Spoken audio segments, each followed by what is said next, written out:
પરમાત્માએ બે હાથ આપ્યા છે, હે બે હાથ પરમાત્માએ તાલી પાડવા માટે જ આપ્યા છે.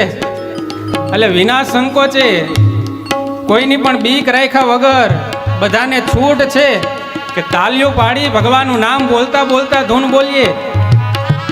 એક ઝાડની નીચે આપણે જઈ અને ઝાડની નીચે જેવી આપણે તાલી પાડીએ તો તાલી પાડવાથી ઝાડ ઉપરના જે ઉપર બેઠેલા જે પક્ષીઓ એ ઉડી જાય, કારણ કે તાલી પાડવાનો અવાજ આવે ને તો વૃક્ષો ઉપર બેઠેલા એ પક્ષીઓ ઉડી જાય. પણ એ પછી પક્ષીઓ ઉડતા ઉડતા કયા વૃક્ષ નીચે જઈને બેસે? જ્યાં શાંત હોય.